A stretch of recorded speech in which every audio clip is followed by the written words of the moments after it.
Welcome to the Oral History Podcast, which features stories from the oral history website voicesofoklahoma.com, where Oklahomans have given generously of their time to tell their life story for present-day listeners and for the generations to come. Our entire collection is available at voicesofoklahoma.com. By subscribing to our podcast, you will be notified of new Oklahoma oral history podcasts. So now listen to another interesting storyteller from voicesofoklahoma.com. The grandfather of Jenkin Lloyd Jones Jr., Richard Lloyd Jones, bought the Tulsa Democrat from Sand Springs founder Charles Page and turned it into the Tribune. The Tulsa Tribune was an afternoon newspaper and consistently Republican. It never endorsed a Democrat for U.S. president and did not endorse a Democrat for governor until 1958. Jenkin Lloyd Jones Sr. was editor of the Tribune from 1941 to 1988 and publisher until 1991. Jenkin Jones' brother, Richard Lloyd Jones, was the Tribune's president. Jones Airport in Tulsa is named for Richard Lloyd Jones Jr. Other Jones family members served in various capacities on the paper, including Jenkin's son, Jenkin Lloyd Jones Jr., who was the last publisher and editor of the paper, which closed September 30th, 1992. Like other large city evening newspapers, its readership had declined, causing financial losses. Jenk Jones spent 32 years at the Tulsa Tribune in jobs ranging from reporter to editor and publisher. He is a member of the Oklahoma Journalism Hall of Fame and the University of Tulsa Hall of Fame. And now, Jenk Jones tells the story of his family and the Tulsa Tribune on Voices of Oklahoma, preserving our state's history, one voice at a time. My name is John Erling, and today's date is February 25th, 2011. Jenk, state your full name, please, your date of birth, and your present age. Jenkin Lloyd Jones Jr. I go by Jenk. Date of birth is 6/24/36, and I am 74. We are recording this in my home near 81st and Yale. Where were you born, Jenk? Born in Tulsa. Which hospital? St. John, the original. Your mother's name and maiden name and where she was born and where she came from. She was Juanita Carlson. She was born in Fort Collins, Colorado. Her father was governor of Colorado. She came from a largely Swedish community in northeastern Colorado. And she came to Tulsa? She came with her married sister to Bartlesville when the married sister's husband, Jerry Westby, was working with an oil company there. And I assume that's where she met my dad. Your father's name? Father's name, Jenkin Lloyd Jones, born in Madison, Wisconsin. So he grew up in that area? He grew up in that area. My grandfather was the publisher of the Wisconsin State Journal. The story begins then talking about your grandfather, and it does talk about the Tulsa Tribune, its legacy, and the family Jones. And Jenk, why don't you give us a brief bio of yourself here, as you're going to be the storyteller? Well, I worked on newspapers in Colorado, Minnesota, and Alaska before coming back to the Tribune. I worked on the Tribune for a total of about 32 years. And I went from cub reporter to copy desk to telegraph editor and rim man and assistant city editor and assistant managing editor and on up the chain over a long period of time. My specialties were covering government. I covered both the State House and Washington, covering politics, doing political polling, great interest in geopolitics, worldwide, international relations, and so on. But I also covered the space program, including a number of launches. I did travel writing from all over the world. I think I had bylines from 77 countries and almost every state. And I covered fun things like prisons and sports and crime news. Your education, you went to elementary here in Tulsa? I went to elementary at Elliott. Went to junior high school at Horace Mann before it was a prison. Had a year at Central, and then I finished up with 2 years at Choate in Wallingford, Connecticut. And why Wallingford, Connecticut? Well, my dad wanted me to go to a prep school prior to college, so I went up there, and it was an interesting experience. I liked to travel, of course, and so that's one reason I lettered in 3 sports, so I could make all the traveling teams, because New England, particularly in the fall, is a pretty place to see. And those 3 sports were? Football, basketball, baseball. And then on to college?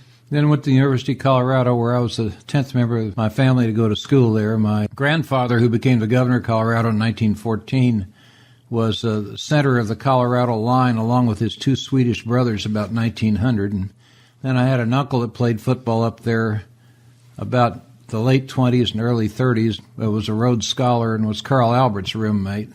And my mother kept house for them in Oxford, which is why she and Carl were friends until she died. So we had a long family tradition with the University of Colorado. Is it fair to say, as we begin to tell the story, that we begin with your grandfather, Richard Lloyd Jones? Yes. He was a journalist early on, although he spent a year as a professional actor in New York and was a member of Actors Equity all of his life. But he was an editorial writer in New York and Washington. One of the people who worked for him when he was an editor at Collier's Magazine was Frederick Remington. And the walls of his office were covered with Remington's work. And when he left to go to Madison to buy his own newspaper, he decided to leave the artwork on the walls there because he said it belonged to the magazine, but I always said he left the family fortune on the wall. Whatever came of it? I don't know.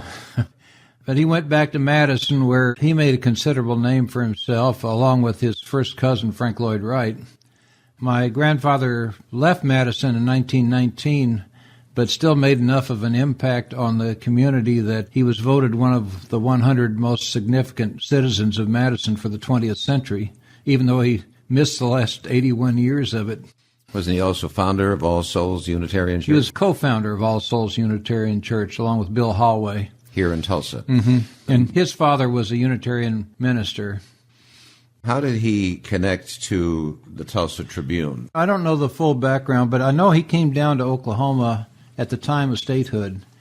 I think he was writing for Collier's then, but whatever magazine he was writing for, he wrote a very glowing account of this new state and its potentials. I think that always was in the back of his mind. Somehow he found out that Charles Page, the wonderful philanthropist from Sand Springs, who owned the Tulsa Democrat, wanted to get out of the newspaper business. They had had some connection, so he came down and they made an agreement, and he bought Charles Page out and changed the name to the Tulsa Tribune. Because it was the Tulsa Tribune Democrats. Yeah, a very short time, a month or so. Of course, Tribune going back to the old Roman term, meaning a servant of the people. My granddad was a political maverick. If the Democrats were in, he was a Republican. If the Republicans were in, he was a Democrat, unless he was a bull mooser. So he was kind of all over the political map. He covered national conventions for 56 years, which might be a record, starting with William Jennings Bryan's Cross of Gold speech in 1896 and ending up as a Taft delegate to the 52 Republican convention, while my father was writing editorials for Eisenhower, which made for fun in the family. But the Tribune became a Republican newspaper. It was, let's put it, largely Republican, but it supported a number of Democrats in various races.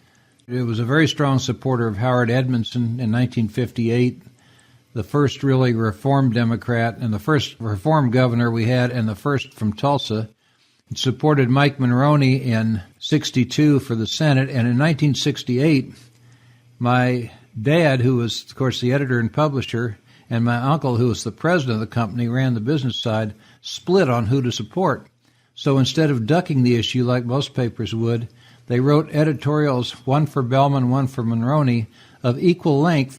My uncle, not being a trained writer, still did an excellent job with his, and they ran side by each, and that caused quite a bit of comment in journalism circles around the country. The Tribune never endorsed a Democrat for president, did it? Not in my memory, but I don't go back to, I think my grandfather was pretty unhappy with a lot of the Republicans in the 20s, so I don't know how that goes. A little bit about his cousin, because his cousin's name is so famous, the architect Frank Lloyd Wright. Before I get into more of that, Lloyd has made its way down through the Jones family. Everybody's middle name is Lloyd. Yeah, and actually Frank's middle name was not Lloyd originally, but he changed it to Lloyd because he had spent a lot of time with the Lloyd Joneses up in the valley around Spring Green, Wisconsin. So he changed his middle name to Lloyd to correspond with the Joneses. Wright, of course, is just as Welsh a name as Jones.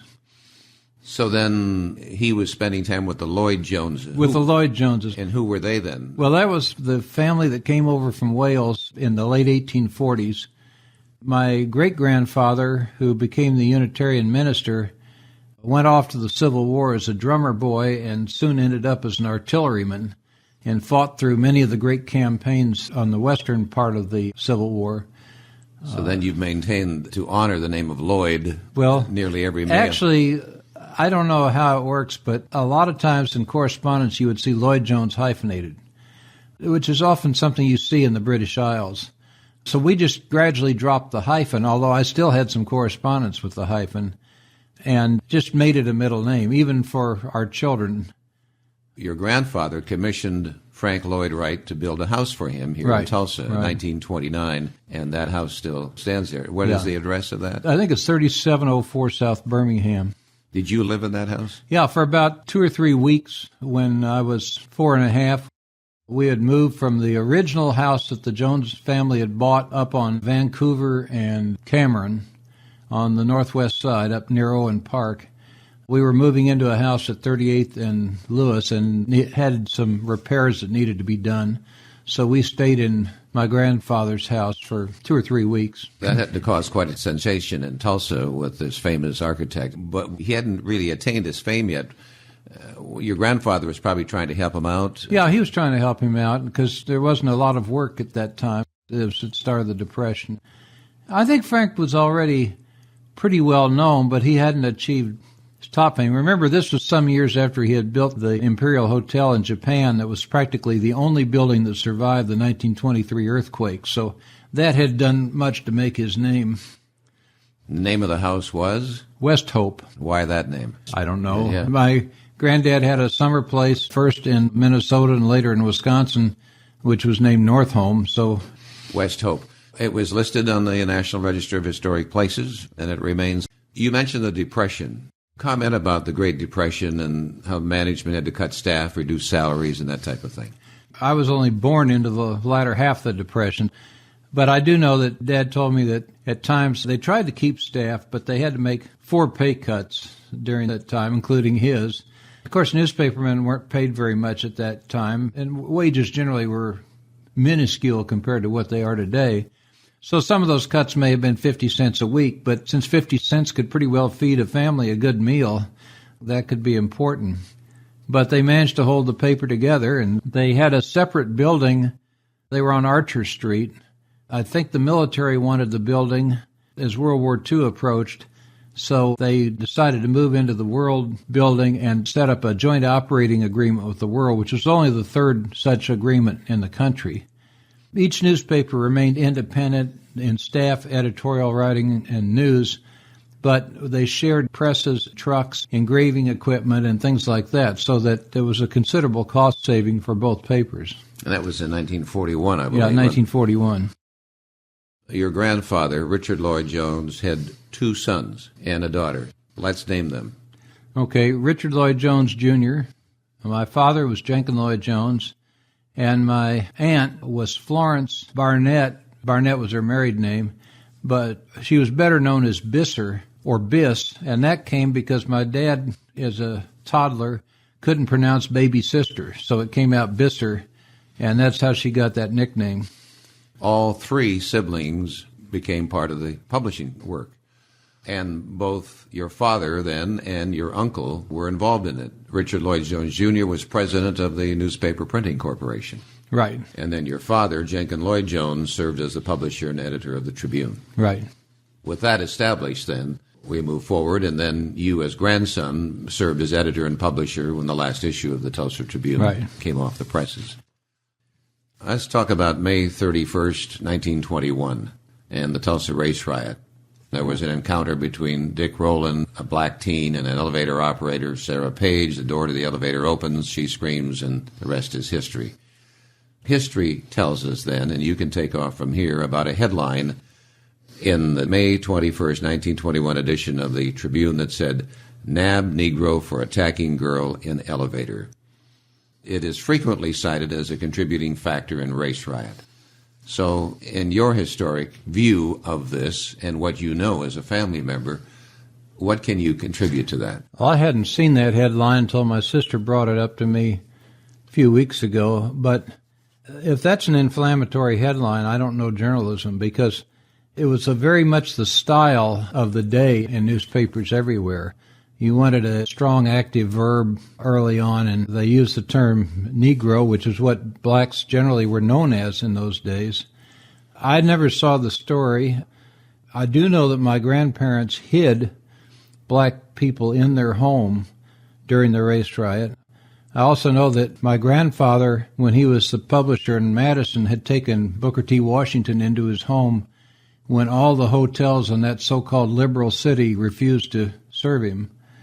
And, of course, my great-grandfather, at considerable risk, fought to free the black slaves as part of Mr. Lincoln's army. So I think there's a family history there that is a counter to any sense of racism.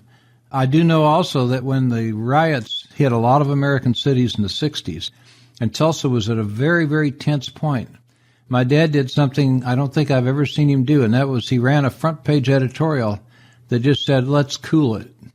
And it was a common sense thing. Let's back off from this. We've got no reason to have problems. We can discuss any differences we've got. And it just relieved the pressure. It was almost like a front coming through and chasing the thunderstorms out. So I think the family has a pretty good record. We were also among the first newspapers in Oklahoma to employ black reporters and photographers. I don't know the particulars. There's been talk of an inflammatory editorial, but nobody has ever come up with one. You know, there's many old copies of newspapers that lie around. Something would have come up. But the family was definitely not a racist family. And I don't know. I can't speak for every reporter we had on the staff. And, of course, that happened 15 years before I was born. But I think the family's record is pretty good. Supposedly, then, there was a second article reporting on plans by white residents to lynch Rowland. And the story of history says that all originals of the edition of the newspaper were destroyed. The relevant pages also are missing from the microfilm copy, so the facts remained in dispute. Yeah, they do remain in dispute, but you can't tell me that somebody didn't have copies tucked away somewhere. I mean, people just do that. Yeah, residents would have had them and would have stepped forward and say, here, I have it. But then I think there's a story that as soon as that was out, it was ended immediately because maybe there was a thought that this was inciting riot. I don't know. But was it ever part of your family talk? Not really. I heard more about the hiding of the blacks, not only my grandparents, but their neighbors. Quite a few people in there took black families in and fed them and hid them while the worst of the riot was going on. And then it's interesting because this story, not just with your paper, but it seemed like it was not dealt with statewide until probably the 90s. Yeah. That it was something that was left out of history books.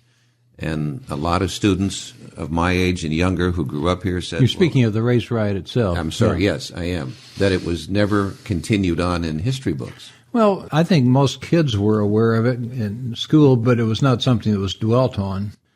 You know, it was certainly a bad chapter in Tulsa history, although those that hit in the 60s were worse in most of the places. And I'm sure those cities had problems dealing with it, too. It was a tough time in Oklahoma because the Ku Klux Klan was extremely strong. It's been estimated that anywhere from 60 to 95% of Protestant ministers were involved in the Klan.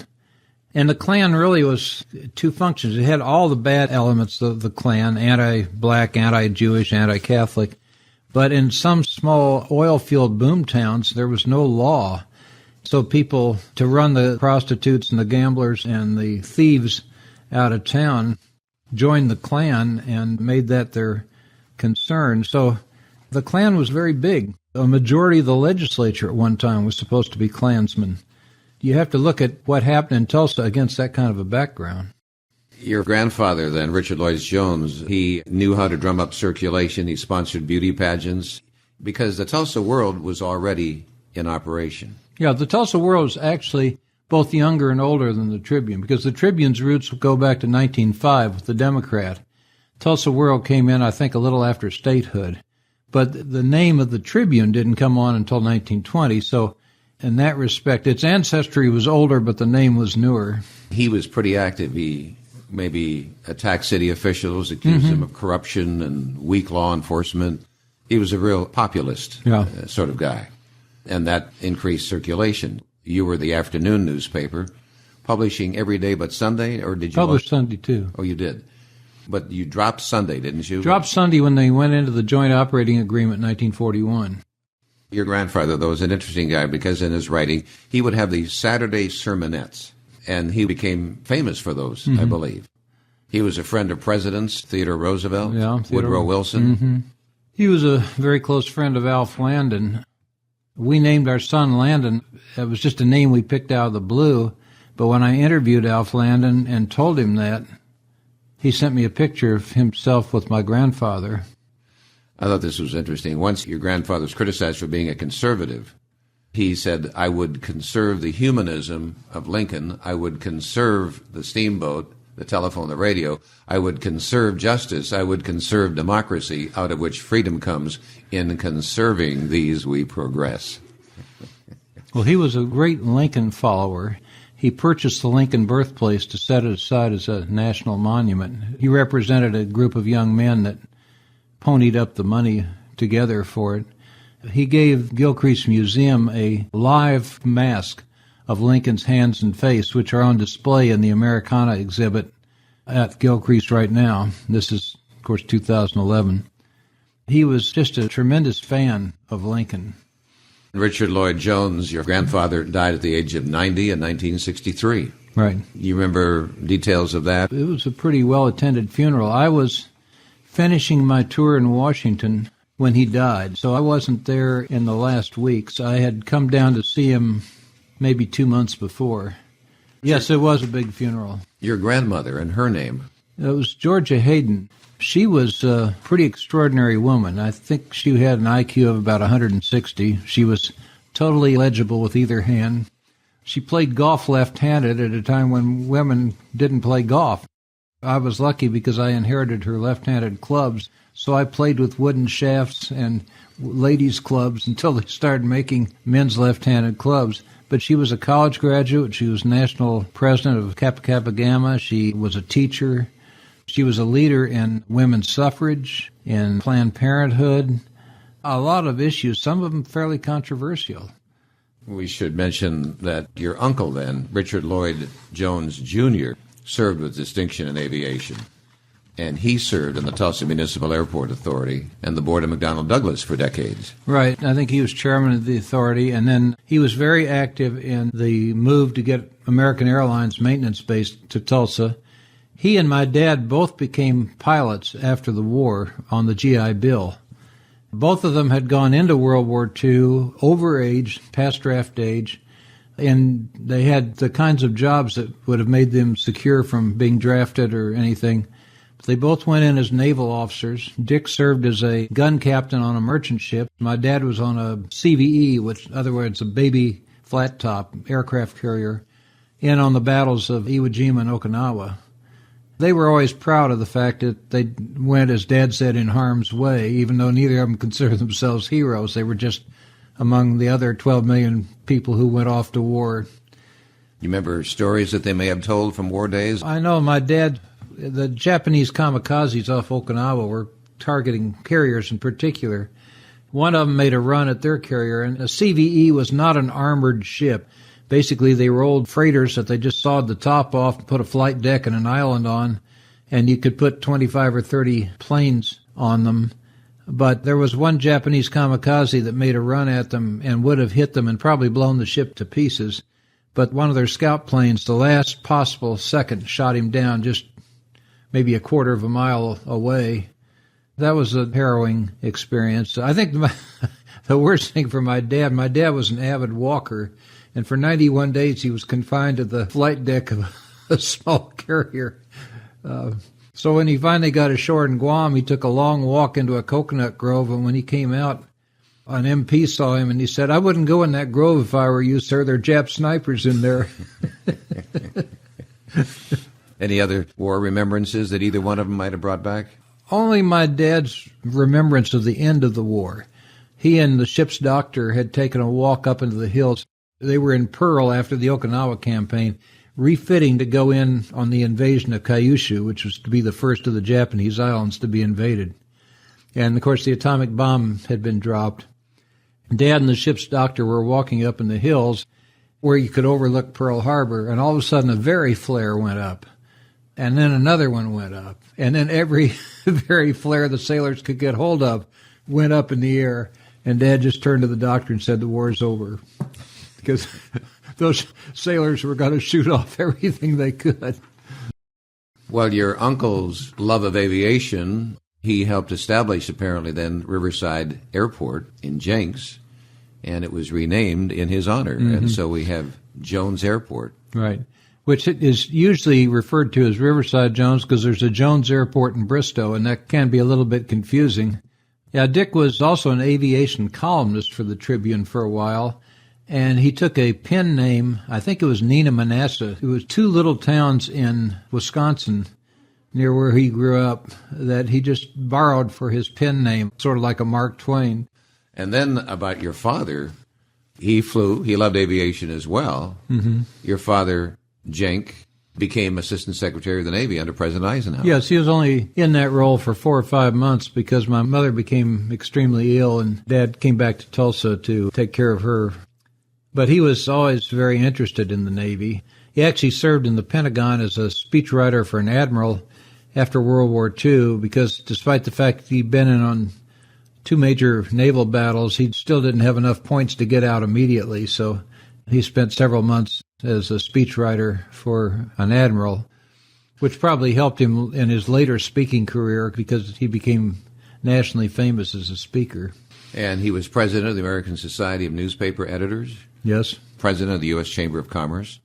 So very well respected nationally as he wrote from his home base here in Tulsa. Right, and he was, of course, a nationally syndicated writer for about 3 decades, and he spoke all over the country on a variety of topics, many of them dealing with journalism.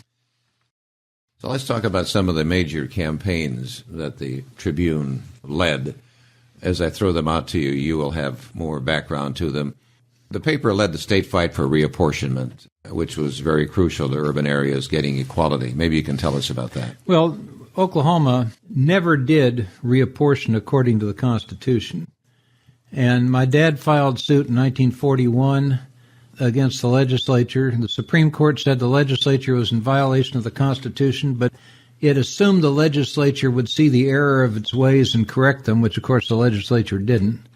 1961, he filed suit again, and again the Supreme Court said that the legislature was in violation, but that the court couldn't do anything about it, at which point I wrote a story pointing out that the Supreme Court was malapportioned, that the 6 justices who voted against reapportionment represented only 39% of the population, and the 3 justices who supported reapportionment represented 61% of the population. Oklahoma was so badly apportioned that some of the Senate districts had 10 times or more citizens in them than other districts. The House apportionment was also wacky because any county, no matter what size it had, and Cimarron County was about 4,000 then, could have a state representative where the 2 big counties were limited to 7. So the 2 major urban counties, Tulsa and Oklahoma, had 14 out of 121 members of the House and had 2 members of the Senate out of 44 between them. And where you have the votes, you get the money.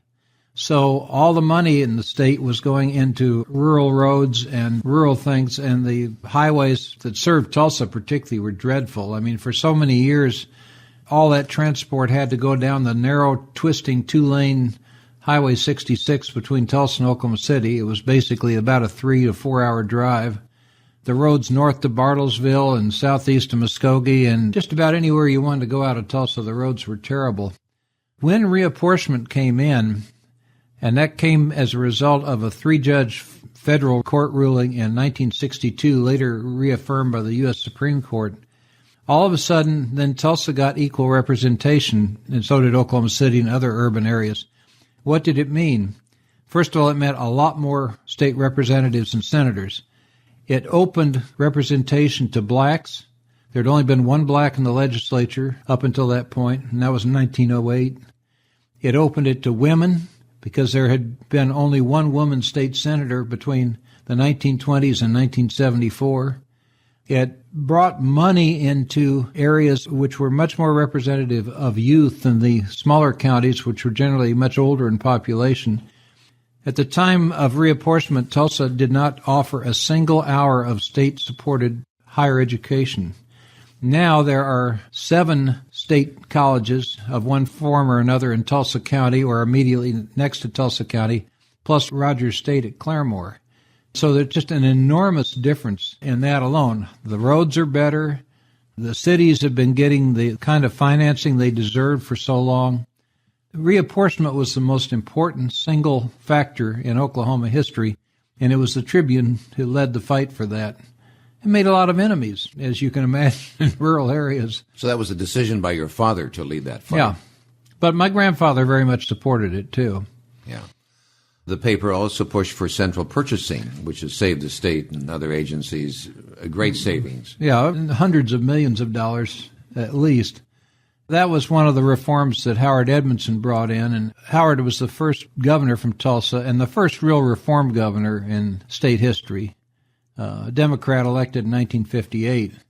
He also brought in the fight to get rid of prohibition, which was one of the most hypocritical things because it sponsored so much lawlessness.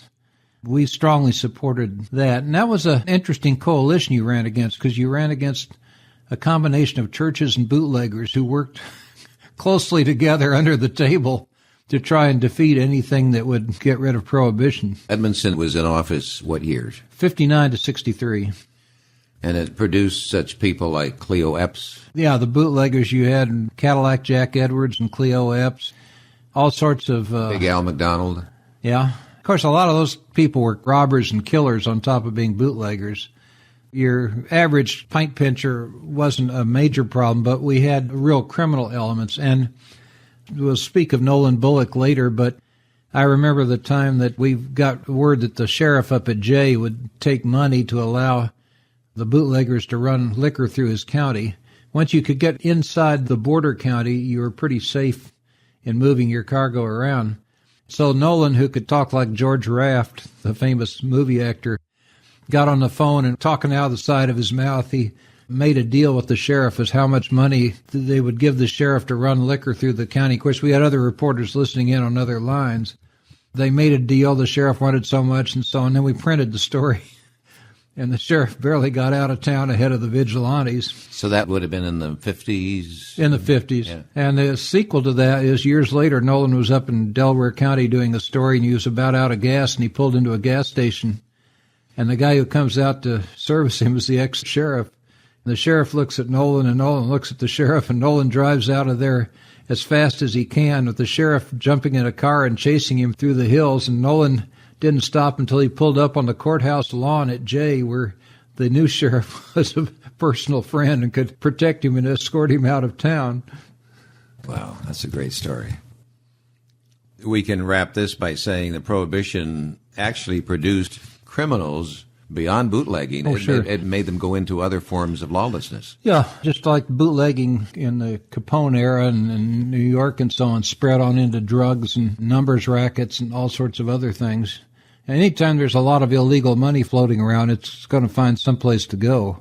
Where would the liquor come in from? A lot of it came through Arkansas. Kansas was a dry state. Missouri had a lot of liquor outlets, although Missouri had dry Sundays. They couldn't sell liquor in Missouri on a Sunday. I think Texas might have had a local option.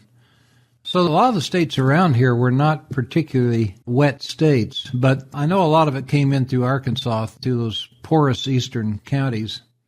There was one time, I believe it was in Stillwell, there was so much money in being a rural sheriff if you wanted to be crooked. Not all were, but if you wanted to be crooked, there was a lot of money, particularly in a border county. And the sheriff in Stillwell was in a primary against his chief deputy. And I think the chief deputy won the primary, but the next day they met in the courthouse and they went after their guns, and it was a dead heat, literally. So then they had to have a new sheriff. But that one, we got calls from the newspapers in London about that one. The Wild West exists.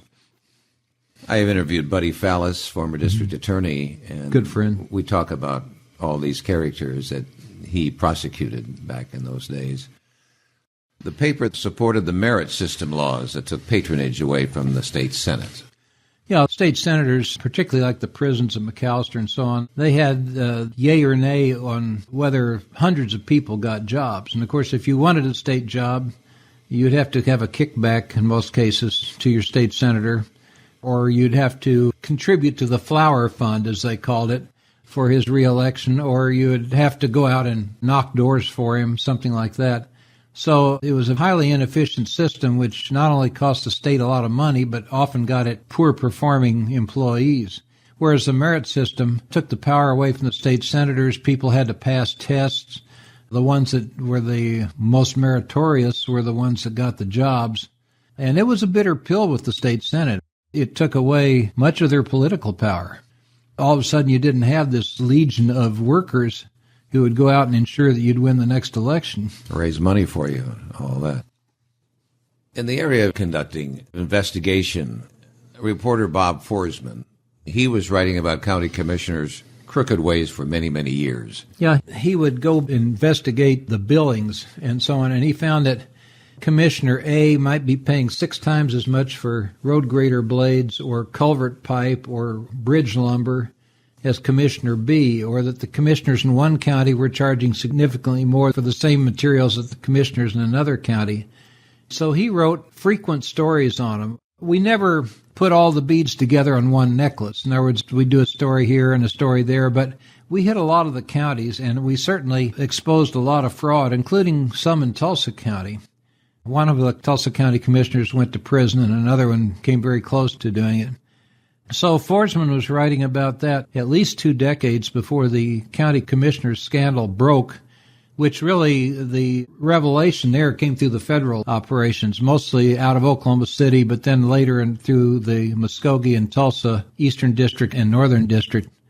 Ultimately, the county commissioner scandal of the 1980s, many people have described as the worst case of corruption in American history.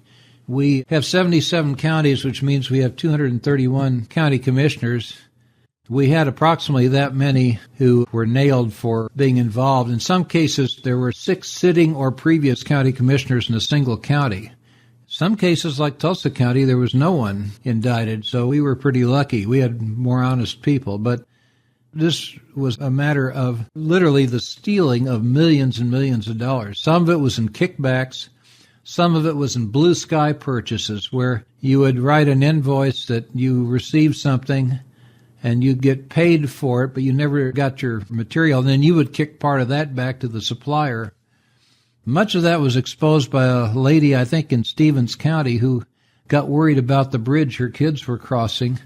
It was old and rickety, and so she went to the county commission and somehow found that they had enough bridge lumber to rebridge every bridge in the county 6 times over. At least they had it on the books, but they didn't have it in actuality. She got hold of somebody and things went from there, but the Tribune was blowing the horn a long time before anybody wanted to really listen. Didn't this actually break in the mid-'70s, like 77? It was maybe the late 70s, right. But you didn't really come to fruition big time until the early 80s. Okay. There must have been a culture that existed. It wasn't just 1 or 2. No. As you pointed out, it was all these, so it was just kind of a given thing, I guess. Right.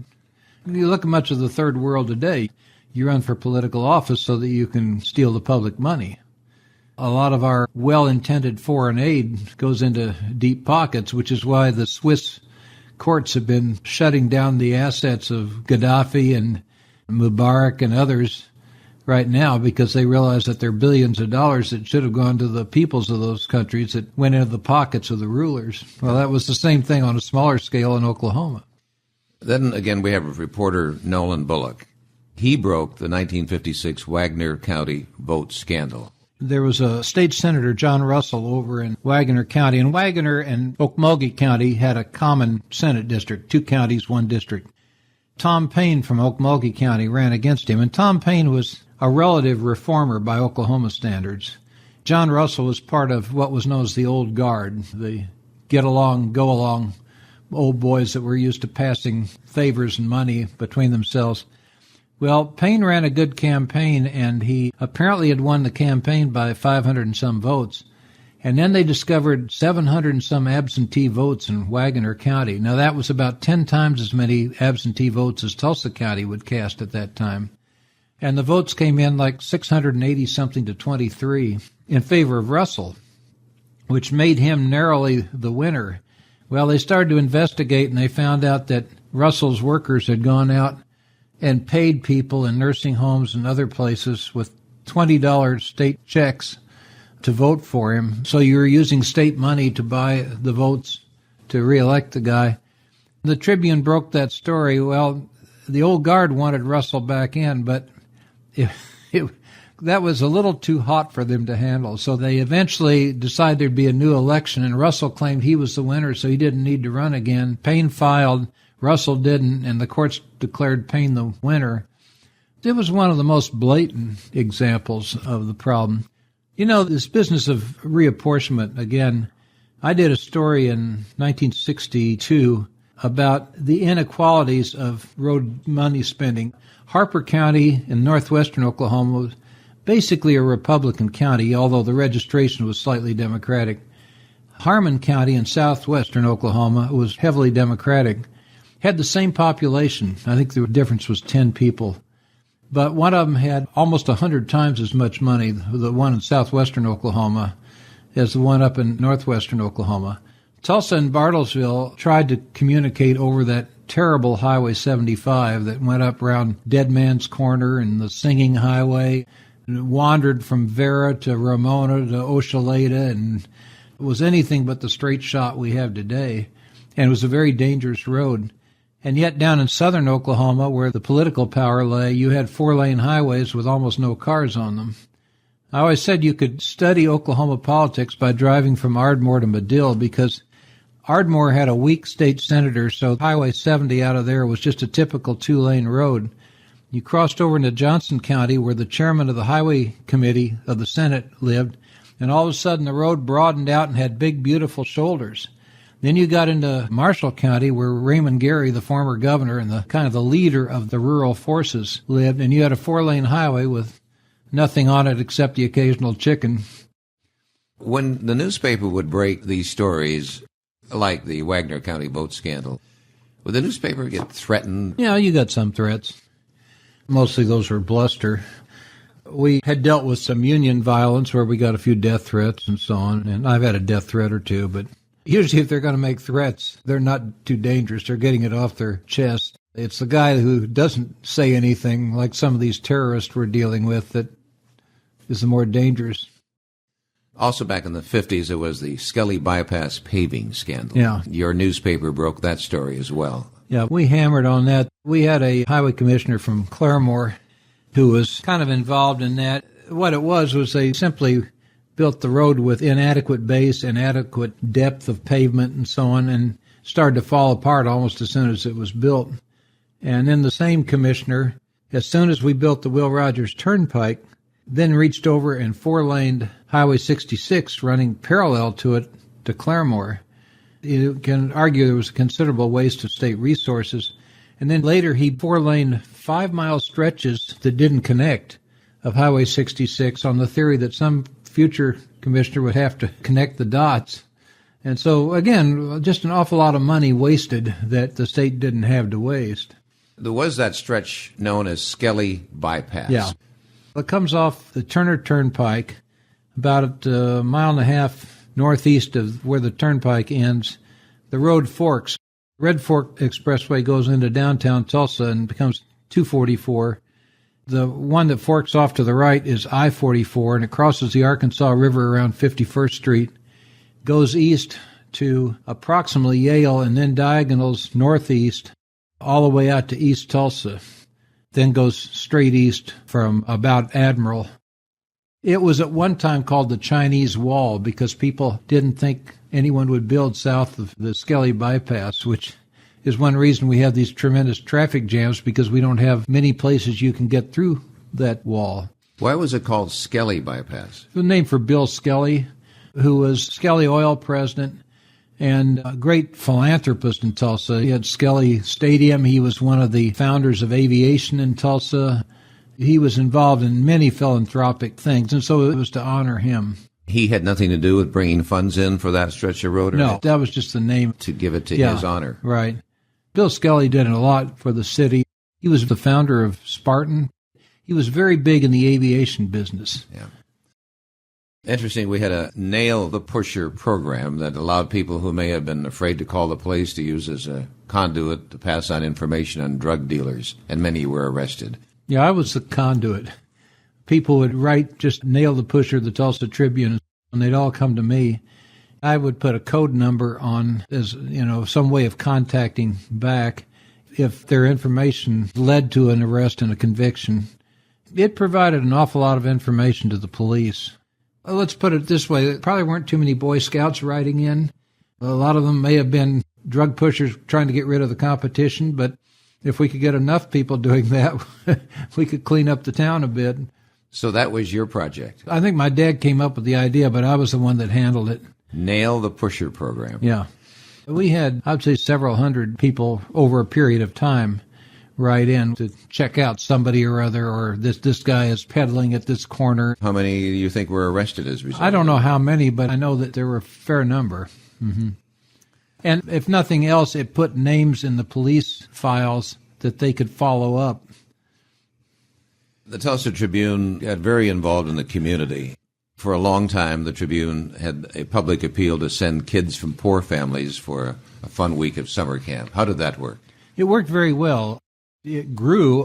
I don't know whether it started with 50 white kids and 25 black or 100 white kids and 50 black, but they sent them to a camp up in the hills of the Ozarks of eastern Oklahoma.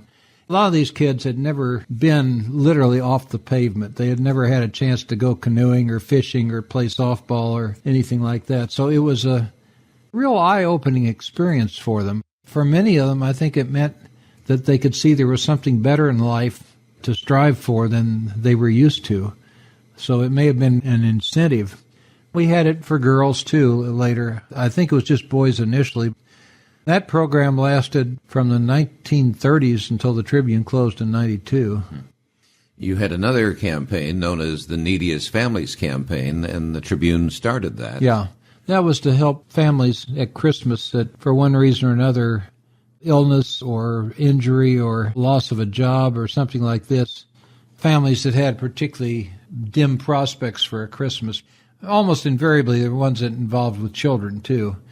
We ran that until the Tribune closed, and then the World picked that one up. And continues today here in 2011. Right. And then there was some other public fundraising. The Tribune ran in the preservation of the Redbud Valley Nature Area, northeast. Yeah, Redbud Valley is an extraordinary place. It's north on 161st East Avenue, off of I-44, about 4 miles north. Harriet Barkley, who was a professor of botany at TU, came to us because it's sort of a meeting place of America. You find plants there that are eastern plants, plants that are western plants, northern plants, southern plants, all in this kind of a rich botanical mix. It was threatened because the quarries up in that area were gradually moving toward it.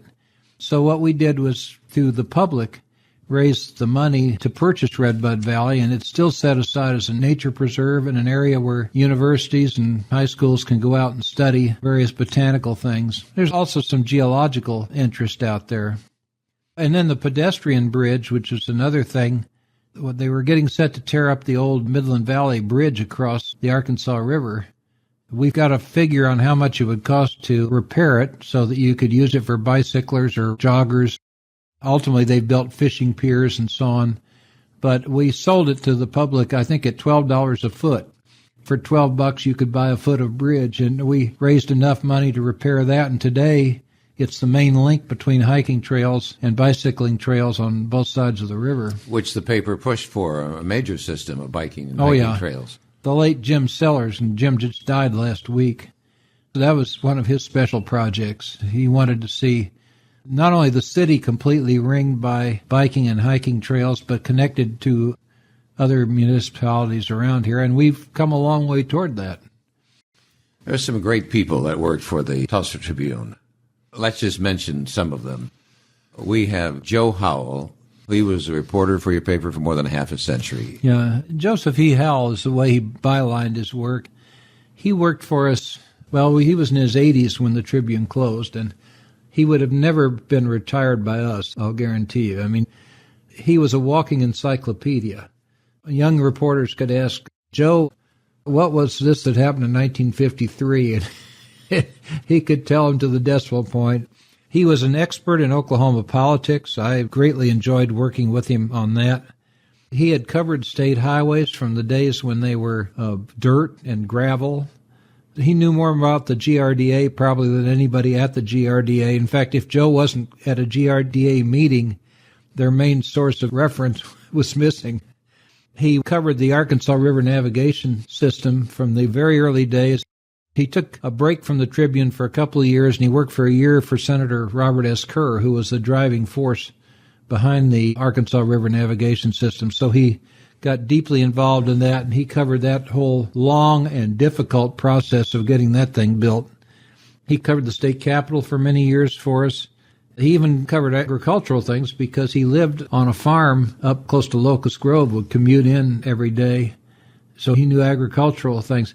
And Joe was simply, as I said, a walking encyclopedia. The thing I always tried to stress to young reporters, Joe Howell never met a story that he was too important to deal with. If somebody needed a 2-paragraph rewrite done on something, Joe would step up and do it. He was not a gifted wordsmith in many ways, but he could tell a story. I remember working with him on a series of stories we did that covered the first 25 years of Oklahoma statehood. It was just a masterpiece. It gave Oklahomans an understanding of their beginnings. We referred to Nolan Bullock, but let's do a little more on him and even how he first came to the paper. You know, I can't tell you how he first came to the paper, but I never knew the paper without Nolan until his death. He had his run-ins with breaking stories on other papers, on criminal activities, crooked unions, and so on. He always walked with a limp, being thrown down the stairs, breaking a leg at one point. Thrown down the stairs by somebody he had exposed. This was before he was with the Tribune. Nolan was one of the chief instruments in breaking stories on bootlegging and crime in Oklahoma. In fact, I went down to the penitentiary with him when I was a teenager, and it was, "Hello, Nolan. How are you, Nolan?" Half the guys in the pen he knew, and a lot of them he helped send there. And he was also a very good political writer. He's just a little bitty man, probably weighed 120, 25 pounds. But believe me, he had the kick of a mule. Any particular story or two? You know, they tried to get rid of Nolan. There was a major liquor conspiracy case in Oklahoma, and Nolan was indicted along with quite a few others, almost 24 others. Almost all the others were convicted. The judge, after hearing the prosecution's case against Nolan, threw the case out. He said he'd never heard anything so weak in his life. He just exonerated Nolan. It was an effort by a lot of the bootleggers to try and get him, on trumped-up evidence, which I think even the prosecutors didn't believe it. But the judge sure as hell didn't. So that happened while he was at the Tribune? Yeah. So was it covered extensively? Oh, yeah. That your own reporter yeah. was being indicted? Yeah. One thing I remember about Nolan, he had an uncanny ability to remember what he had written before. And one of the hardest things in journalism, and I've had to do it many times, is dictate off the top of your head. I remember Nolan was covering a famous rape case, which had involved the son of the Oklahoma lawyers group, the son of a man who had run for attorney general, and several other prominent figures. And Nolan could go in and give you a first edition story, dictating from Oklahoma City. And then he could just off the top of his head dictate 20 paragraphs for the next edition and have a perfect pickup point and then come back on the final home and dictate another 20 graphs or so. As a desk man working the stories, you didn't have to do much repair work. He could just fit those leads right into what had come before. He was carrying it in his head. Yeah, and believe me, it's tough to do. About bootlegging, I was going to mention, there were some high-profile people in Oklahoma that were caught. Wasn't there a raid in Southern Hills? Oh, yeah. That's one way Howard Edmondson helped get rid of Prohibition. He said that he had merely promised a vote on it, but he was actively opposed to it. So he and his safety commissioner, Joe Cannon, went out to raid private clubs and to stop cars coming into the state if their back end looked a little heavy, like people are transporting 3 or 4 cases of liquor. He caused tremendous road jams. But, yeah, they arrested a lot of prominent people, and that helped make people mad enough. Because as Will Rogers had said, the Oklahomans would vote dry as long as they could stagger to the polls. And that was pretty much the truth. Maybe Oklahoma served as a setting for the TV programs, some of those FBI stories. There was a movie, The FBI Story, with Jimmy Stewart. That was about the reign of terror in Pawhuska. They didn't use the name Pawhuska, but it was about the murder of Indians for their oil money. That was one of the great tragedies of Oklahoma, because somewhere between 24 and 80 Osages, possibly even more, were murdered for their oil rights or for their oil allotments, which during the 1920s had made the Osages the richest people per capita on earth. The oil made the Osages. Yeah, right? These killers would sell these people an insurance policy with a ridiculously high amount. In other words, they might sell them a $500 policy, and then they require them to put up $20,000 collateral. Then they would kill them, and they would get the $20,000 or something. Or they would marry into an Indian family and gradually eliminate all the members for their head rights. Because an Osage head right at that time was worth $10,000 to $12,000 a year, which today would translate out into $250,000 or so. So if you killed off 4 or 5 members of the family and inherited the head rights, you'd do pretty well for yourself. And that actually happened? Oh, yeah. It was a famous reign of terror in the 1920s, early 30s. That was actually the case that made the FBI. That was the first big case of the FBI. In the 20s? Yeah. And it happened up in Osage County? Osage County. A banker from Fairfax, his nephew, and another cowboy were the prime figures in it. It all happened around Pawhuska? Yeah. Pawhuska and Fairfax, all through the county. They killed the Osages by poison whiskey, knifing, bombings, shootings. It was a pretty bad scene. I want to be clear about this. They would kill an Osage. They would maybe sell an insurance policy, Osage. A regular insurance policy. But they would have him put up far more in collateral than the policy was worth. So if he died and defaulted or something, then they would get the collateral. They would also get head rights. The head rights were the key, because there are only 2,229 head rights, and all this money was being split that number of ways. Explain the term head rights. If you were an enrolled member of the Osage tribe as of July 1, 1907, you had a head right. You might also inherit a head right from a father or grandfather. So some individuals had more than one head right. If you had a family, say, of 4 and 2 children were alive at that time, you'd have 4 head rights. Maybe you'd inherited 3 or 4 more head rights, and you're bringing in $10,000 to $12,000 per year per head right at a time when that would translate into $200,000 or so today. You were talking about an awful lot of money. The Osages were, per capita, the richest people on earth at that time. The Osages were very wealthy, yeah, and so then it was no problem to sell them an insurance policy and put up this enormous collateral. Right. Or they just used every scheme you could think of. Because the Osages were, as a rule, not very sophisticated. They had never dealt with that kind of money before. They had previously gotten allotments for grazing rights and things like that, but their allotments before the oil came in might be $160 per person per quarter, enough to buy coffee and salt and beans, but not enough to get rich on. So these folks would come in and take advantage of that so-called non-sophistication and sell them this idea of an insurance policy. Or any other kind of thing. As I said, they had all sorts of schemes. You might marry into an Osage tribe, and the wife has a head right, plus she has her parents' head rights. Then you kill her, and you inherit the money. So this would have gone on for several years. One of the OSBI agents who helped crack the case was later murdered, and they never solved his killing. So your newspaper would have been writing about this? Oh, yes. Writing a lot about it, yeah. Again, you're saying that's how the FBI... That was the first great case that the FBI worked to help make them famous. Right. It's called The Reign of Terror. Must be books written about that. Oh, yeah. In fact, there's one written by a former FBI man. It's a pretty good book. He's not a great writer, but he's a good fact provider. The newspaper gathered so many great writers. Bob Forsman, a very compassionate man. Tell us about him. Well, Bob Forsman was a good reporter. As I said, he was the one that went after the county commissioners, so he had that hard investigative edge, but he also was very compassionate. Day after day, he'd write stories about these poor kids sitting on the sidewalk in Tulsa in 105 degrees, and you could send them over to the Spring River or the Illinois or something and let them play softball and ride a horse.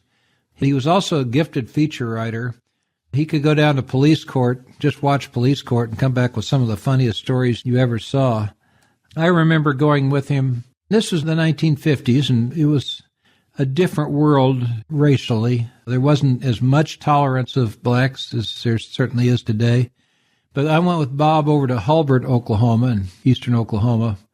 He did a story on a black doctor who was the only doctor for many miles. And so this was the man who delivered the Indian kids and the white kids and the black kids impartially. And over the years, he delivered about 5,000 babies. It was just a very touching and warm story that Bob did. He had an inherent liking for people he wrote about. That warmth came through in his writings. You've referred to Jim Sellers, who just died. Tell us who he was and what he meant to the paper. Well, Jim Sellers was a very gifted writer. In baseball, there's a term, you can catch him in a rocking chair, meaning a pitcher throws the ball exactly where you want it every time. Well, editing Jim Sellers was pretty much that way. There were very few times when I would edit him that I would have to seek a correction or make a change. He just had a beautiful sense of putting words together. Jim's highlight was when he was associate editor, because he spoke fluent Russian. He'd both taken it in college and been trained by the Army. I sent him to the Soviet Union 4 times and to Eastern Europe twice and to China once, all to do stories dealing with the Soviet Union. He was writing stories about the imminent collapse of the Soviet Union before most people were. He wrote a particularly telling story about how they were keeping Moscow going in food by black market by flying 2,000 miles from the southern part of the Soviet Union with oversized suitcases full of tomatoes, onions, and melons, selling them on the black market and so on because you couldn't get them any other way in Moscow. About the only thing they had was cabbages and apples. It was akin to trying to supply Los Angeles by flying suitcases from St. Louis. That kind of a system just isn't going to work. He was very perceptive in that. He also got picked up by the KGB one night and wrote a thrilling story about that because they don't read you your Miranda rights. They knocked him to the ground, threw him in a car because he'd been out to visit some dissidents. But Jim just did some superlative writing. And although he wasn't a photographer, he got a photograph that was damn near Pulitzer Prize category in Eastern Europe as the Soviet Empire was falling. He took a picture of a truck with a very large papier-mâché head of Joseph Stalin heading into the dump. Here it is, February 25th, and you just had his funeral yesterday. Jim Lucas became one of America's greatest war correspondents, and he was working for the Tulsa Tribune. He worked for the Tribune before he joined one of the national syndicates. I can't remember which one, but I think he wrote something like 45 stories in Tarawa in a day and a half with bullets flying 10 or 12 inches over his head, which can keep you extremely focused. That was after he left the Tribune? Yeah, it was after he left the Tribune. His brother worked for us for a number of years. Jim is in the State Journalism Hall of Fame, one of many Tribune exes down there.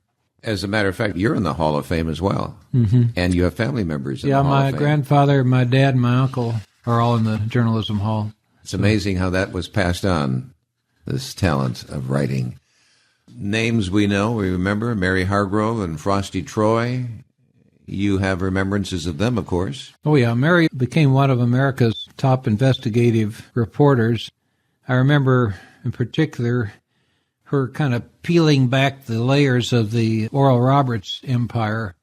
It was not a derogatory series, but it pointed out that this religious-based thing had gotten very heavily into a lot of businesses and where the money was going and so on. And I think it was kind of an eye-opener for a lot of people to realize that this was quite a business enterprise as well as a religious thing. But she did many stories. I think the last one was about pollution in Bartlesville from the old zinc smelter up there, the damages that had caused in neighborhoods close to the smelter. She was considered one of the top investigative reporters in the country. Frosty worked for the Tribune for 13 years, extremely energetic, sometimes opinionated, but a very good reporter and almost indefatigable.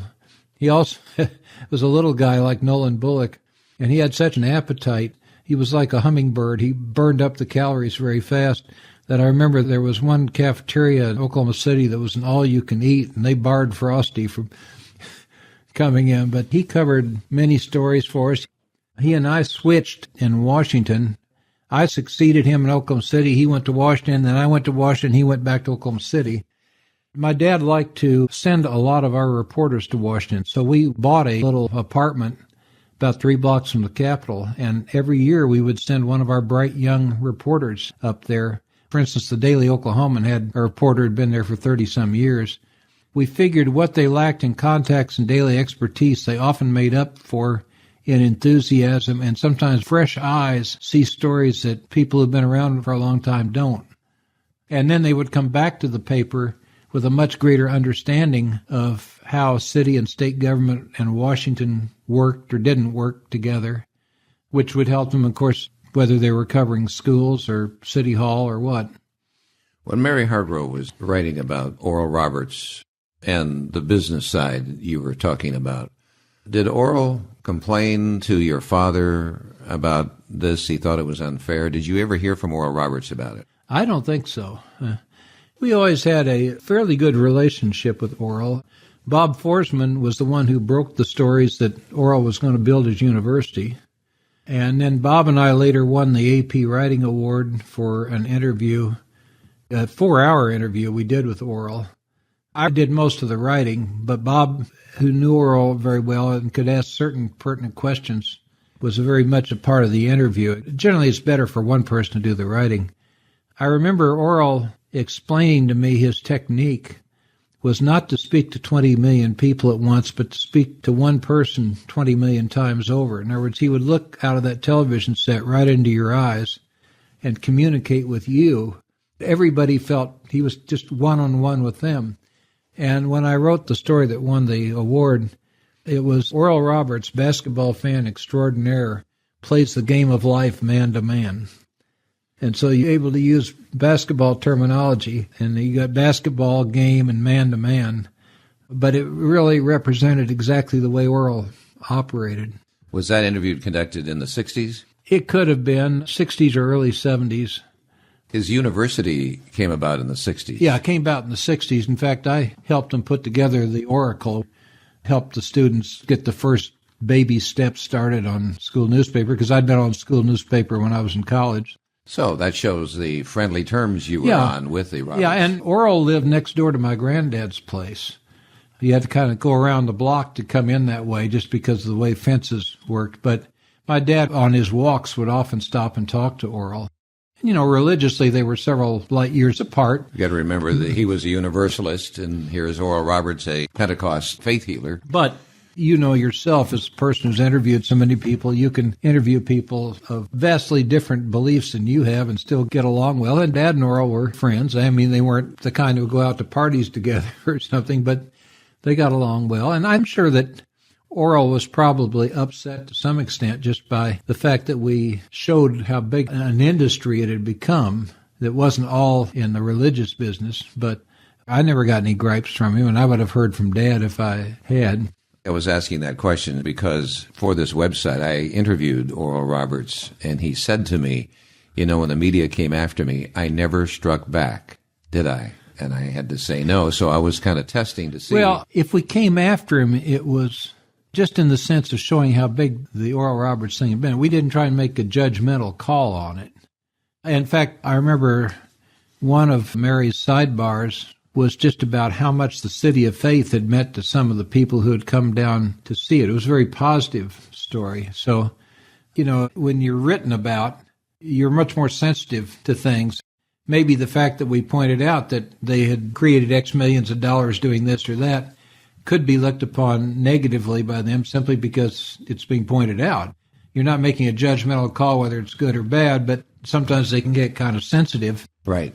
Probably in the area of when he would plead for money, then this story that they were out making millions in a business sense, he wasn't as poor perhaps as it seemed to be when he was asking for money. Right. I remember John Wolfe and the 900-foot Jesus. John Wolfe was our minister, and he made a lot of fun of Oral's vision of a 900-foot Jesus. which we all assumed would have been on the Oral Roberts basketball team the next day.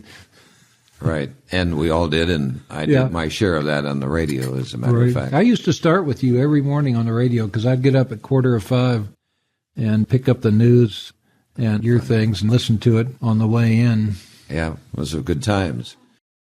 So we move along here. Do you want to comment on some of these? You had reporters like Royce Craig and Ben Newby. Well, they were photographers, but they were all pilots. So we ran through 4 Tribune planes over the years, increasing range and so on, starting with a Stinson Voyager and winding up with a twin-engine Shrike. We didn't necessarily pioneer aerial photography, but we pretty much did in this area. They had different backgrounds. Lewis had been a pipeline pilot, used to flying 150 feet above the ground or so, and he and I covered floods and other things at treetop level. Royce had been a pilot in World War II flying the hump from Burma to China. Ben had been a B-36 pilot, carrying atomic bombs behind him. They had all different backgrounds, but they were all excellent pilots who could slide the canopy back, roll the plane over on one wing, and take pictures of everything from car and train wrecks to dam construction, highway buildings, you name it, even football games in progress. So we were really one of the pioneers in using planes for a lot of aerial work. So again, that was Royce Craig, Ben Newby, and Lou Jarrett. Right. Were there editorial wars between the Tulsa World and the Tribune that you were often at different sides of issues? Sometimes we were. The battle over where to put City Hall, which we won, because the World wanted to put it in a place that they had some financial considerations. A lot of political battles, which we certainly won our share of, and probably more than our share. I remember in '62 when I was first polling, the Tribune was supporting Republican Bellman for the governor and Democrat Monroney for Senate, and the World was for Democrat Atkinson for governor and Republican Hayden Crawford for Senate. We won both of those. A lot of times in city elections we would differ, but then on things like 1017, which your wife's definitely familiar with because Bellman signed the legislation in her schoolyard. Marshall Elementary. Right. That was House Bill 1017, and it was reform bill. That was an education reform bill. Both the World and Tribune not only worked hard for its passage, but later on when there was an effort to repeal it, they worked hard to fight the repeal. There would be times like that. Probably the one time that the World was right and we were wrong was on the Spavinaw flow line. They supported that back in the early days, and we were supporting water out of Shell Creek. Then on the other hand, we had an opportunity to be a pilot project for building city expressways. We were going to get a lot of money in here, and Tulsa would be the kind of a pilot to see how urban expressways worked. Well, we supported it and the World didn't. We lost that one, and so Tulsa's expressways were 20 years later than they should have been. There were a lot of times we differed and a lot of times we agreed. There wasn't any conscious thought, I'm sure, on either paper of the other side's for this, so we'll be for that. Where the actual work was done, you were housed in the same... Housed in the same building, and when computers came in, we all carried codes that would keep Tribune writers from getting into the World files and vice versa. We had certain things like libraries that we could access either way, and we were very good. The editors on both papers let it be known it was a firing offense if you tried to mess around in the other paper's files. In the days before that, when it was hot metal and it was very slow to set type compared to the computer days, I remember doing an interview with David Boren. I had him come out to my house when he was running for governor. My polls had indicated he was going to win. So I had him come out to my house, and I interviewed him about how he won and what he planned to do with his administration and so on. And all this was before the election. I wrote the story. We set it in type and hid it from the World, because on election night you can never interview a politician. They're just too busy. I mean, you get a snippet, but you get no in-depth. The day after the election, here's this interview with Boren as if we just sat down the night after the election and gone through this whole thing. I later did it with Bellman for governor, so that was kind of neat to hide that and then Wednesday morning pull it out. Mm-hmm. So you played a lot of games like that.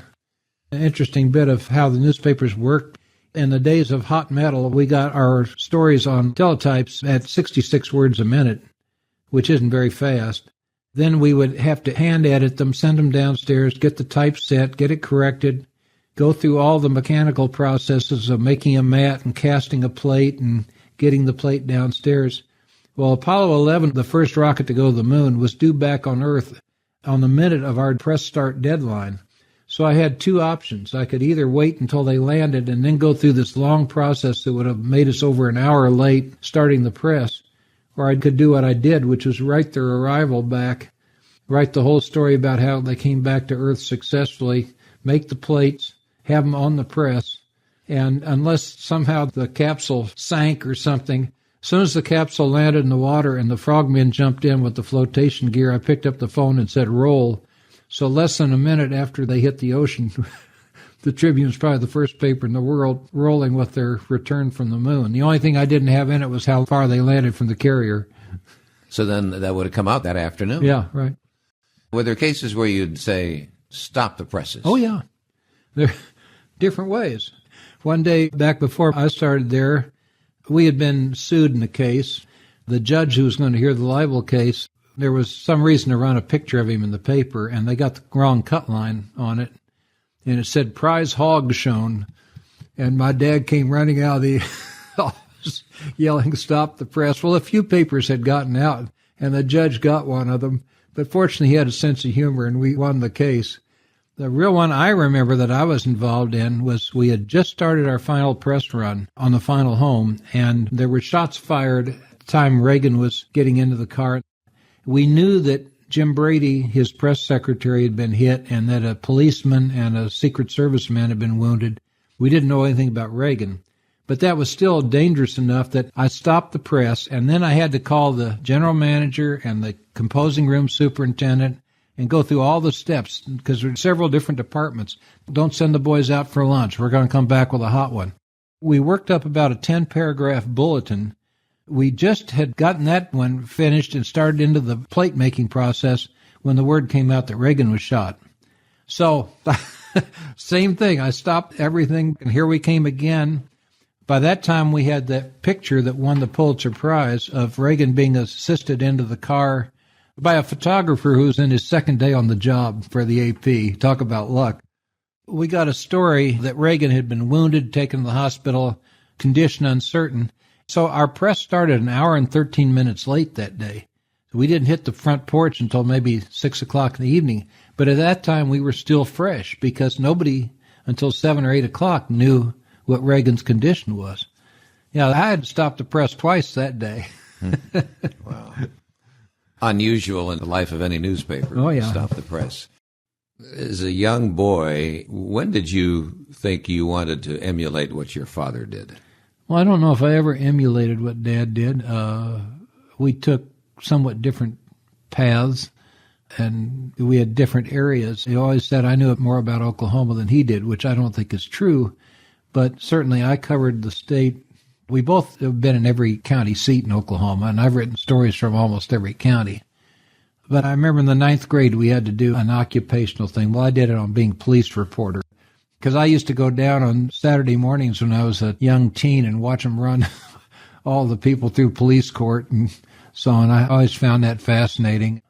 Then I used to go and throw the switches to let trains in and out of Tulsa at the switch tower.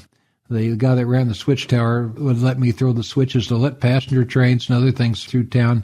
And because there were a lot of steps at the switch tower, he loved to have me go down and hand out the orders to the freight trains as they came through. You know, stand there and hand them with a forked stick, and they'd grab the orders off.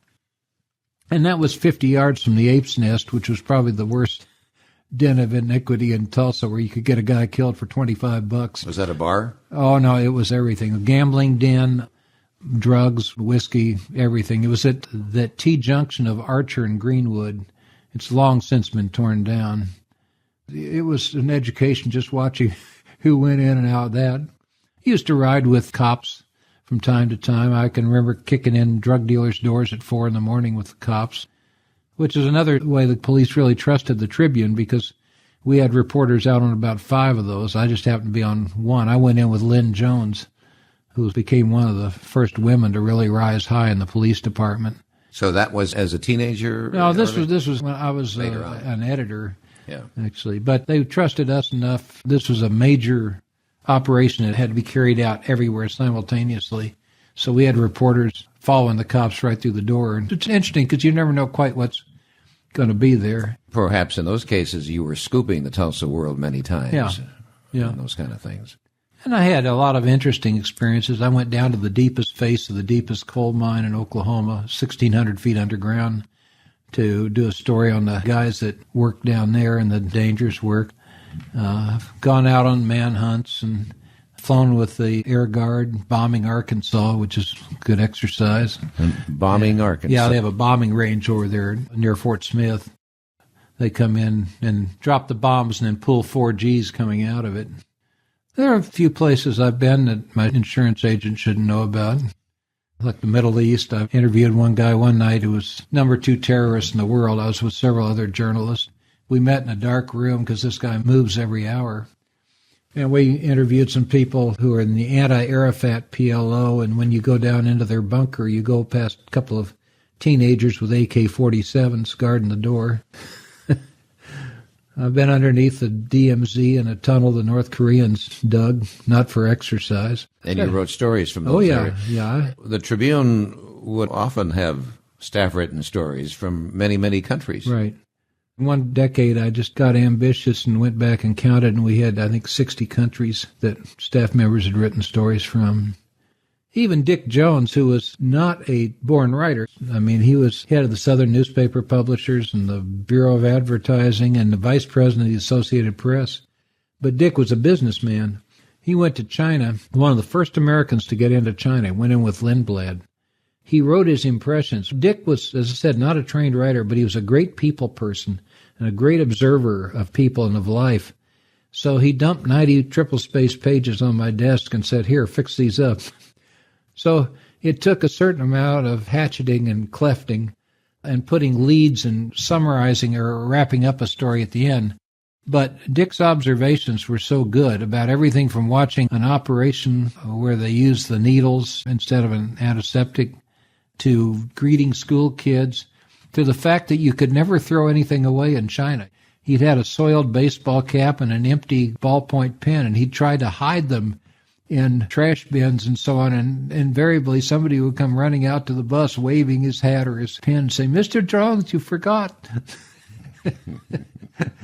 So he had just some great things. Well, anyway, we ran that series because it was such an eye-opener. He got tremendous credit for that. So thereafter, every trip he took, he wrote at least one story and would bring it to me to edit. We should mention the Rambler column. It started by my dad back, I think, in the 30s before he became editor. And then Roger Devlin took it over for many, many years. Roger did a lot of it by just wandering around downtown and talking to people.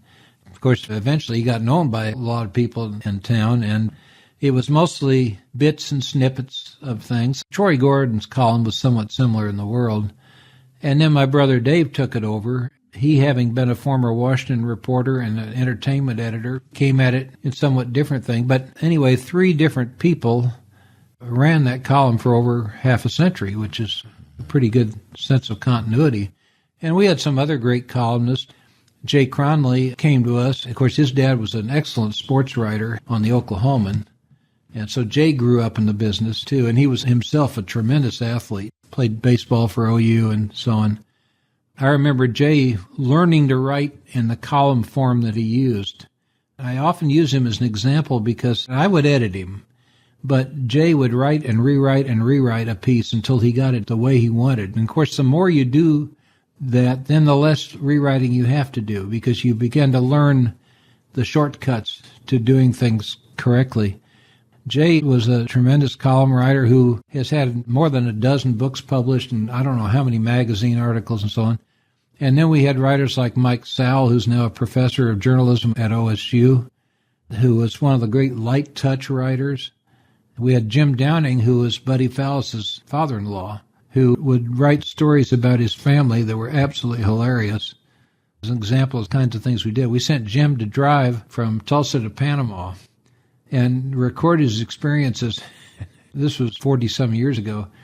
And every border he came to was just about like the Berlin Wall. They were never open for business. They always wanted bakshish, or as they say in Spanish, la mordida, the bite. the bribe for getting through. And, of course, the roads were full of potholes that could swallow an ordinary automobile. So Jim had some funny stories, but he was pretty good in Spanish, so he could get stories from the people. The newspaper came to an end in 1992. What dictated that it became an afternoon? Was it because the Tulsa World was already here as a morning paper, and then you took the afternoon? I really don't know, but for a long time, being an afternoon paper was an advantage. Afternoon papers tended to have the higher circulation. Daylight savings time was one thing that hurt afternoon papers because people could stay outside working or gardening or something until 9 o'clock, by which time they were getting ready to go to bed. And, of course, the evening news telecast, both network and local, bad as it is, and it's pretty bad, hurt papers. So it just became a trend across the country. Yeah, I think if we'd been in the morning paper, we would have survived. The main thing was I think the world had gotten tired of getting trampled in every journalism contest, and they wanted to be the only paper in town, and we were in their building. If we had tried to go out on our own, it would have bankrupted both newspapers because the tremendous cost of setting up buildings, presses, distribution systems, and everything else, it would probably have been the $75 to $100 million range. This was at the time when Dallas, Houston, Kansas City, St. Louis, and so on were all losing afternoon papers. And yet it would have been a tremendous battle, not only for circulation, but for advertising that would have devastated the world as well. So subscriptions began to dwindle years before you finally closed, or when did that begin to happen? It was maybe 10 years before. I think our top circulation was about 80,000. Then it came down to 60,000? Well, into the 60s. So there was a growing concern then that you realized this was coming to an end. Well, I was hoping. We had a very solid core of readers. Of course, we lost some as they died off or moved away, but there was much less churning of Tribune readers than there was of World readers. In other words, the World might sign on 10 readers and lose 8, and we might sign on 3 and lose 2. Our readers tended to be more loyal, more faithful, whatever you want to use. But I don't think it helped the fact that the general manager of the Newspaper Printing Corporation was brought in by Bob Lorton with no input from us and went into the Oklahoma offset publishing business with Bob Lorton, with us cut out of that. So I just never thought that we were given an equal break on circulation efforts and things like that. But you have to look at the trends. Certainly, I think we were a great newspaper. The final date was? September 30th, 1992. As Roosevelt said, a date that will live in infamy. The day before, we had a staff meeting. My dad came out. He always had an actor in him, I think from his father. He said that he had hoped that the Tribune would go out on top. And he felt that our efforts at the end were as good or better than they'd ever been. So he turned to the newsroom here, there, and said, I thank you, I thank you, I thank you. Turned and walked into his office. There wasn't a dry eye. Yeah, I bet not. I'm proud to say that I was there and broadcast my show from the paper that day on the same floor. Your father was on my program, and I was able to visit with him about those final days. The fact that he allowed me in on it, I was proud of. Well, I think one thing, it's not to toot a horn necessarily, but we were journalists. We did not inherit a newspaper and then go out to Vail on our private jets to our multi-million-dollar homes. We inherited a newspaper, we worked at it, and we had people who worked at it. Not only we, but the people who worked there had a real love of journalism and an understanding of what good journalism meant. I'll always be proud of that. Yeah. It had to take a long time for not only yourself, but the staff that was there to move on and to live with this for weeks and months. The fact that here was something that was so alive and so in our community was now dead. Well, I know that I put up $1,000 a person if people would stay till the end. And I think we only had one that left, and he was our Oklahoma City reporter who was a lawyer. He got an offer for a law firm, so that made sense for him to go. Oh, if they'd stay till the end, they'd each get $1,000 for staying. That's out of my pocket. Because I figured that would at least pay their rent for a couple or 3 months while they looked around for something. Mm-hmm. It was too bad because the World kind of played games. I told the World that they had free rein to talk to any of my reporters. So as soon as the Tribune closed, they could hire them on. And they didn't let on whether they would or wouldn't until after it was over. So that left a lot of people in kind of a limbo that didn't need to be. Same way in the composing room. I guess it was under this federal law that I don't like, but they told about 200 that they could lose their jobs, and it wound up, I think maybe 20 did. But it caused a lot of uproar in the mechanical departments, too. Because they weren't obviously doing the work of the Tribune, and so... Yeah, well, there were other places they could be moved within the organization, but I always feel if you're facing a bad situation, you try and get people to know as quickly as possible what they can do. And when you went right on up to the last paper and people still didn't know if they were going to get an offer from the World or what, I just thought that was badly handled. How many were hired then by the World? Well, I think at one time there were 20-some. A lot of them have left now. The World still has Cronley, of course, Mike Wyke, a good photographer, and Dave Sittler, who's an award-winning writer. He told me once, after having worked at the Tribune, the Oklahoman, and the World, he'd worked at the high, the low, and now he was seeing the in-between. And Barry Lewis, who was one of the most energetic reporters, a guy who never forgot anything. If a guy came through Tulsa in 1953 for a doubleheader, Barry would remember him, probably remember what he had that day. He covered both hockey and baseball for us, did the same for the World. Now he's covering their high school sports. Both he and Sittler were people I could have put on any beat on the paper. Political writer, state capitol, whatever. Just good reporters who happen to go into sports. I mean, sports is where I started. Sports is where a lot of people started. While the afternoon newspapers were dying all across the country, I don't know if there is an afternoon newspaper today in the United States. There are probably more afternoon newspapers than there are morning, but they're in smaller cities. Okay. Well-run newspapers in smaller cities and even weeklies will do pretty well because they don't have the outside competition. They're closer to their community. They don't try and report on world events and national events and so on. Most of the times they may have a local radio station, but you know that can't compete news-wise with a newspaper. Most of them don't have local television to deal with, so they can stay much more focused on local colleges, high schools, civic events, and so on. So here in 2011, while afternoon newspapers basically were going out, the morning newspapers are under siege as well. We could use that word, I guess, because of the Internet. Where do you see this going? Can you look into the future? Well, I'm scared to death. I think the Internet is a horribly inadequate thing. And people say, well, I won't take the paper, I'll read it on the Internet. Where do they think most of the Internet news comes from? It's straight out of the newspapers. There's nothing out there generating news on the Internet itself. They're picking up ESPN, the New York Times, LA Times, CNN, things like that. But those are all coming from outlets. There's no Internet news reporting. Well, if you kill off the major newspapers, and we know that television networks are by and large getting out of the news business, where's your news going to come from?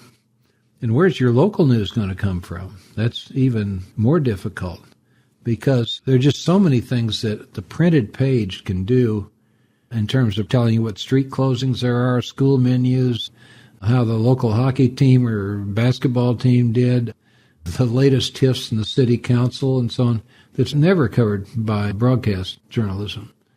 And broadcast journalism has the advantage of immediacy, but it has an awful lot of disadvantages, as you're well aware. Time available. So people are saying, well, I can read, say, the Tulsa World on my iPhone. But what if there's no Tulsa World? Right. So you think it will ever...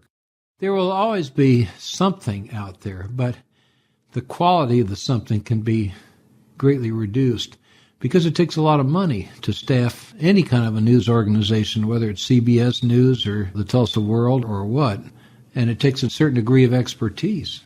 You can't just hire a couple of guys and say, fill up 20 minutes of space and have anything that's worth using. I can't think of a major city now, but it seems like there's some that morning paper have just decided to cease printing the hard copy, and you can access the internet. You think it would come to that the newspaper will exist, but they'll not print and deliver? Well, it may, but it's a very difficult way to read a newspaper. Right. First of all, with a newspaper, you can just flip through it, and the headline that catches your eye or the story you're looking for, it's right there. It's a mess scrolling through the internet. But a lot of people are reading it that way today. Well, maybe so, and maybe a whole new generation, but they're going to get a poorer product. Journalism students thinking about the newspaper business, and as gloomy as that might seem right now in our talk, what do you say to a person who wants to come out and be a newspaper reporter? Well, I say there's always going to be reporting. One of my former students at OSU was quoted yesterday quite a bit because of the damage up the GRDA lakes and so on. He's been the GRDA spokesman for 15 or 20 years. Justin Alberti. He was an A student, and getting an A out of me is not easy. He's taken his reporting talents, and he's the spokesman for the GRDA now. So there are a lot of things. I used to tell the kids that even though they might not go into journalism, there were 3 things we could teach them. That was how to gather information, how to assess it, and how to present it. I said there are an awful lot of CEOs who can't do that, who can't write a coherent paragraph. The person who can take a mass of information and put it together in a logical way and figure out what's really relevant and then present that in a game plan, those are skills that are valuable in any business you go into. But, gosh, if I'd sat here 50 years ago and we'd been talking, nobody would have envisioned email or the internet or anything like that. So some people have found their writing skills in blogging, and they may never have been hired by a traditional newspaper or whatever, so they're beginning to blog and form opinions in that way. So it's probably employed even more writers. Well, the thing that scares me about blogging is most bloggers are coming from a certain point of view that they're trying to present. And I think you would end up with polar opposites. In other words, you'd end up with a Fox News presentation and an MSNBC, and it would be mostly argumentative and propagandist rather than trying to be informative. Occasionally something comes up on a blog that's worth pursuing. It's almost like a tip. But so much of it is just opinion, often embittered opinion. It's a poor substitute for something that you try to make balanced. The whole idea of journalism, as you know, is to present the information and let the public decide. I don't know if they're differing much from the traditional editorial pages we've had of our newspapers. Well, the editorial pages are fine, as long as they're on the editorial pages. A newspaper without an opinion is pretty spineless. It's almost just another shopper. But you keep the editorial pages and the news pages separate. Sort of like what's in Vegas stays in Vegas. What's on the editorial page stays on the editorial page, and the news pages should be presenting information in as unbiased a fashion as possible. Are you glad you're not in the newspaper business today? No. I'd love to be in it. I wake up several times a month usually trying to make deadline somewhere, invariably with complications that drive editors nuts. But I've made a new career as a museum docent, as a tallgrass docent, and I'm just finishing a book on the first 20 years of the tallgrass prairie. So I'm very deeply involved with the Nature Conservancy. Jerry and I have both worked at Gilcrease as docents, and we'll continue Gilcrease work. You just mentioned your wife's name. Jerry. The two of you have been married for how long now? Going on 52 years. And your children? Janie is a 50-year-old. She's a mother in Dallas. A private pilot is her husband. She had an MBA, and she still does a tremendous amount of volunteer work in the Dallas area. Her 2 children, one is a junior at the University of Denver, the other's in the Peace Corps in Costa Rica. Then our son just got married last year at almost 47, so we have not only a stepdaughter but 2 delightful step-grandkids who already are bilingual, and one is working on a 3rd language, and he's 11. He jumped a cue ball over another ball and put a ball in the pocket the other day at 11, and I have to work like the devil to break even with him now on the pool table. That's right. That's great. Well, I appreciate this time you've given us to talk about a great newspaper, and some people in town will still say, I sure miss the Tribune in the afternoon driveway. I get it several times a week. People find out that I was with the Tribune, or people who I know see me. And it was a superior newspaper. I want to thank you, Jenk, very much for this. Thank you.